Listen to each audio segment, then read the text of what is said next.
50-এর বেশি নবীগণকে একই দিনে শহীদ করেছে। নবী হযরত জাকারিয়া আলাইহিস সালাম বনী ইসরাইলের আক্রমণ থেকে আশ্রয় নেওয়ার জন্য গাছের মধ্যে প্রবেশ করেও পরিত্রাণ পাননি। তাকে ইহুদিরা বরাত দিয়ে শহীদ করেছে। রাষ্ট্রসংঘ 1948 সালে অবৈধ ইসরায়েল রাষ্ট্র ফিলিস্তিন ভূখণ্ডে কায়েমের অনুমোদন দিয়ে কি ভুল করেছিল তা আজ বিশ্ববাসী হারে হারে টের পাচ্ছে। ব্রিটিশ যুক্তরাজ্য এবং তার দোষকদের পাতা ফাঁদে পা দিয়ে সৌদি শাসন যে ভুল পদক্ষেপ গ্রহণ করেছে তার ভোগান্তির রেশ আজও বইতে হচ্ছে। রাষ্ট্রসংঘের মহাসচিবের কার্যালয় 1948 সাল থেকে এ পর্যন্ত জাহান্নামী ইসরায়েলের জুলুম, নির্যাতন, অত্যাচার ও অবিচারের বিরুদ্ধে কোনো বাস্তবসম্মত কার্যকর পদক্ষেপ গ্রহণ করতে ব্যর্থ হয়েছে।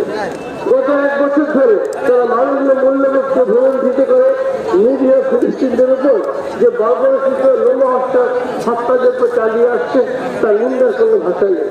তাই আজ পর্যন্ত তারা লক্ষাধিক নিরীহ ফিলিস্তিনিকে শহীদ করেছে।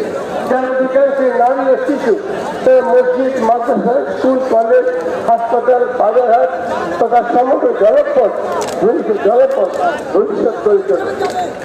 বিশ্ববাসী এল বর্বরচিত গণহত্যা এর পূর্বে প্রত্যক্ষ করেন। জাতি ধর্ম বর্ণ নির্বিশেষে বিশ্বের শতাধিক দেশের অসংখ্য শান্তিকামী মানুষ গণহত্যা বন্ধ এবং জেহাদ হলে স্বাধীন ফিলিস্তিন রাষ্ট্রের প্রতিষ্ঠার দাবি করেছে। ফিলিস্তিনিদের নিকেশ্বরে ফিলিস্তিনি ভূখণ্ডের উপর দিয়ে ইকোনমিক করিডোর বানানোর লক্ষ্যে জাহেলবাদী হত্যাযজ্ঞ রোখা পৃথিবীর প্রায় 800 কোটি মানুষের জন্য আজও বড় ছেলে। ফিলিস্তিনের ভবিষ্যৎ অন্যায় হচ্ছে। জমি ইসরায়েলের শেষ পরিণতি কখনো ভয়ঙ্কর, শুধু অবলম্বন করা শুধু সময়ের ব্যাপার। 1400 আরব লীগের অধিবেশনে পঞ্চায়েতের ছাত্রদের আরব দেশ ফিলিস্তিনের পক্ষে আওয়াজ তুলেছে। এর কোনো গুরুত্ব পৃথিবী দিচ্ছে না। অধ্যকার পশ্চিমবঙ্গ রাজ্যের জমিত মহাসমাবেশ ইসরায়েলের প্রধানমন্ত্রী নেতানিয়াহু ও তার দোষকদের কাছে জোরালো দাবি জানাচ্ছে নিরীহ ফিলিস্তিনিদের গণহত্যা অবিলম্বে বন্ধ করা হোক। রাষ্ট্রসংঘের নিকটে এই জুলুমের অবসানে তারা কার্যকরী ভূমিকা পালন করবে। বিভিন্ন রাষ্ট্রে তারা যেভাবে শান্তিরক্ষা বাহিনী পাঠিয়ে থাকে অনুরূপভাবে এই হত্যাযজ্ঞের অবসানে ফিলিস্তিনও শান্তিরক্ষী বাহিনী প্রেরণ করবে।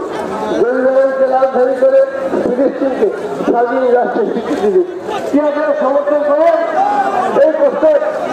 ঠিক আছে, দুহাত তুলে সমর্থন করেন, দুহাত তুলে সমর্থন করেন।